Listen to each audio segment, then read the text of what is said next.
Sup bro chachos, and your Guapo49 here with an introduction to my new channel series, The Quest for Proficiency Mastery.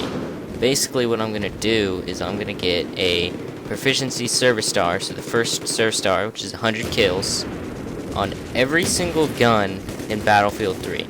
Now so far I've ruled out the equipment, so that means the knife or the MAV, for example. I am not going to do that unless I get an overwhelming amount of requests, because I don't really want to get into a match and die 30 times before I get one kill. So my plan is just to do every gun.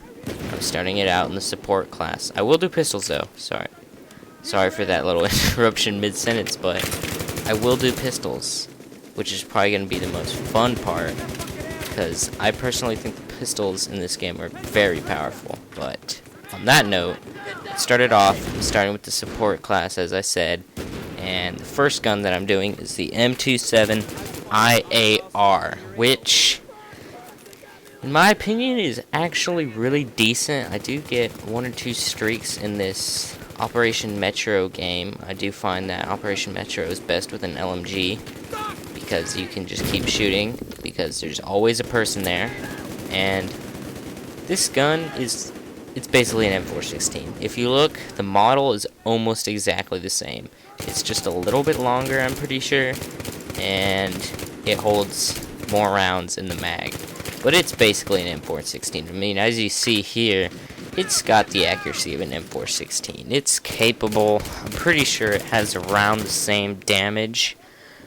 I'm not too sure on that, but I'm like 90% sure that this has a 25 bullet damage, which is basically identical to the M416. And the reloads animations on this are exactly the same, and the times are exactly the same.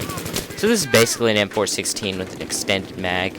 So that's basically all this is. There's not much to explain about it, but it is capable for like any situation. As you can see, I can pick people off from maybe 50 meters, I think. So that's about the drop-off range, and it's capable of doing just about anything. A little bit later in this, I do get a bunch of kills in close quarters, because it just has a high fire rate. It's got a really low recoil, and I will get into what my preferred attachments are. It's just my opinion, but I would recommend the same thing that I use often, because it has led to a lot of success with this weapon. So with that, I'm going to go into explaining more about this series, since this is a easier gun to explain. I don't have to take that much time out of it. Basically, I'm just going to show as many kills as I can cram into about 7-9 minutes, and I will try my hardest to have the moment where the service star pops up on the screen I will try to show that, and then that's probably where I'll end the video. Then I will talk about where, like, what attachments I would recommend for you, and other tactics. So with that fully explained, I'm pretty sure if there's any questions, just put them down below in the comments, and I will get to that. I just kind of thought about this idea maybe 2, 3, 4 nights ago, and I think it's going to be pretty sweet, and it's going to last for a long time. So I will try to get one of these out at least once every 3 days. I mean, I have lots of schoolwork to do. I'm sure you guys all know how that goes. So I will try my best to get these out as frequently as possible. The next gun in this series will be the RPK-74M, which is basically an AK-74M. So now I will get on to the actual gameplay with this weapon. So basically the M416, there, I just called it the M416. That's how similar it is. The M27 IAR is, I would say, the perfect balance. Like, if you don't want to get with the LMG like the guy in front of me with the PKP, with huge amounts of recoil and you know, low accuracy, and you kind of want like a mix between something where you can shoot for a while, but you also want something that's, you know, you can hold down the trigger but not have the not have the barrel climb up about 6 feet. So the M416 is it's an awesome beginner weapon for the support class, and it's just so good. And you know, you don't really see very many people using it. I don't know why, but look at that party over there. I don't see why not that many people use it, because it is so good. I enjoyed this so much. I think I got the service star in one or two games, because I already had a couple kills with it when I just started off the support class. And this thing is a Bowis. It's so good.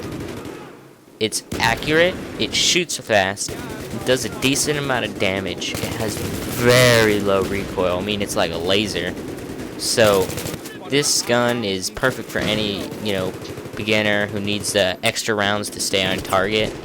So this gun, in my opinion, out of 5 stars, this is a good 4.5. The only reason I don't give it a full score is because the hip fire on this gun is subpar. It's subpar. It's decent, but just because it's an LMG, it doesn't have that much. It doesn't have very good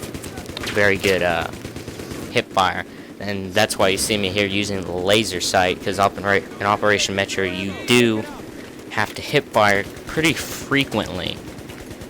So in CQB situations, I do recommend the laser sight, but otherwise you can put a suppressor on it. That works too. Foregrip is basically a must, because this gun, it's capable of using a bipod, but if you're really gonna bipod it up and camp somewhere, then you want to go with an LMG that you can hold 200 rounds in with extended mags. So this one, you know, bipod, it's okay, you can use it, but I would recommend the foregrip so you can run and gun with it, because this is basically an assault rifle, and everybody plays the assault medic class as a run and gun, so you can just do that with the support class and drop ammo to everybody else, which, if you don't do, everybody hates you. You will see in the chat, bro box now, ammo box now, you know, that kind of stuff. So you'll be right up there in the action, you'll be able to give it to, unlike when you're playing support with a bipod, you're, you know, up in a building couple, like 20-30 meters away from the action, up in a 3rd story building. You might see that a couple times in one of my videos with LMGs. So, you know, bipod's alright, but the grip's basically a necessity. Any optic you want to place on this thing is good. And for the 3rd attachment, suppressor, I prefer the laser sight for that better hip fire. As you see right there, I somehow managed to pull that off, but that was probably because there's a guy softening it up for me, and I don't know what I was doing with that C4. I was doing a little jihad run just for fun, and about here is where it pops up, right after this Avenger ribbon. And I think I have a nice way to end this video off with a little bit of the teabag. And then some guy says hello. So with that, bye. See you later.